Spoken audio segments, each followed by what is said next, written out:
Twelfth morning. Every man reaps the results of his own thoughts and deeds and suffers for his own wrong. He who begins right and continues right does not need to desire and search for felicitous results. They are already at hand. They follow as consequences. They are the certainties, the realities of life. Sweet is the rest and deep the bliss of him who has freed his heart from its lusts and hatreds and dark desires.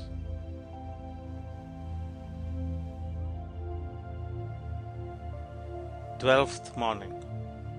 Every man reaps the results of his own thoughts and deeds and suffers for his own wrong. He who begins right and continues right does not need to desire and search for felicitous results. They are already at hand. They follow as consequences. They are the certainties, the realities of life.